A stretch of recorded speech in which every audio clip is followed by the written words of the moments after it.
মঙ্গোলরা যখন চীন ও রাশিয়া আক্রমণ করে বসলো, ঠিক তখন বাগদাদের কিছু আলেমগণ বলে উঠলেন, তারা তো কাফের, তারা তো চাইনিজ, তারা তো রুশি, তারা তো মুশরিক, তাদেরকে যেভাবে ইচ্ছা যেভাবে খুশি হত্যা করুক তারা, জবাই করুক তারা, তাতে আমাদের কিছু যায় আসে না।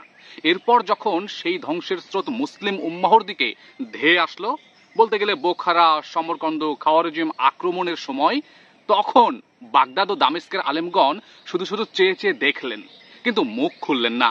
তারা নীরবতা বেছে নিলেন, কিছু বললেন না, যেন এটা তাদের দায়িত্ব না, এটা তাদের কর্তব্য না, এটা তাদের ঘটনা না। যখন মঙ্গোল বাহিনী ইরানে হামলা চালালো, ঠিক তখন অনেক আলেম বলে উঠলেন, ওরা তো শিয়া, আমরা তো সুন্নি, ওদের নিয়ে চিন্তা ভাবনা করার কোনো সময় নেই আমাদের। তাবরিজ যখন আগুনে পুড়ে গেল, তখন কেউ কেউ বলে উঠলেন, ওরা তো গুপ্ত ঘাতকদের হামলা করেছে, তাতে আমাদের কি, তারা তো ভালোই করেছে, হামলা চালাক তারা। একইভাবে একের পর এক মুসলিম নগরী যখন আগুনে পুড়তে থাকলো, রক্তে ভেসে যেতে থাকলো, উম্মাহের হৃদয় পাথরের মতো জমে রইল, তখনও একদল আলেম ফতোয়া দিলেন তাদেরই পক্ষে। অবশেষে 1258 সালে হালাকু খান বাগদাদের দরজায় যখন উপস্থিত হলো, সেই সময়ের সভ্যতার রাজধানী, জ্ঞানের আলোক স্তম্ভ, খেলাফতের প্রতীক বাগদাদ পুড়ে ছারখার হয়ে গেল। ইবনে জাউজি, ইবনে তামিম, ইবনে হালকাম, শত শত আলেম ও মুহাদ্দিস, সাধারণ মানুষদেরকে কচুকাটা করা হলো। তখন আর কিছুই করার ছিল না, তখন শুধু চেয়ে চেয়ে দেখা ছাড়া আর কিছুই করার ছিল না। তখন আলেমগণ মতভেদ করেছিলেন যে কাকের মাংস খাওয়া যাবে কি যাবে না। আজ ইতিহাসের কিন্তু পুনরাবৃত্তি হয়েছে, হয়তো ভাষা, রূপ, মুখোশ বদলে গেছে।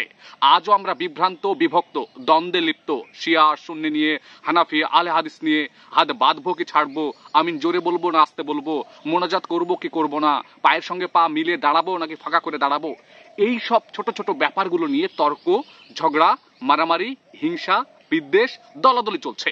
আর এই সব বিতর্কে, এই সব তুচ্ছ বিষয়ে আমাদের সময়, ঐক্য এবং ক্ষয় হয়ে যাচ্ছে, সকল কিছু, আমাদের সকল কিছু শেষ হয়ে যাচ্ছে। অন্যদিকে আমাদের শত্রুরা কিন্তু বসে নেই, তারা ক্ষেপণাস্ত্র বানাচ্ছে, ট্যাঙ্ক বানাচ্ছে, মেশিন গান বানাচ্ছে, ড্রোন বানাচ্ছে, পারমাণবিক অস্ত্র বানাচ্ছে, কৃত্রিম বুদ্ধিমত্তা দিয়ে আমাদেরকে শেষ করে দিচ্ছে।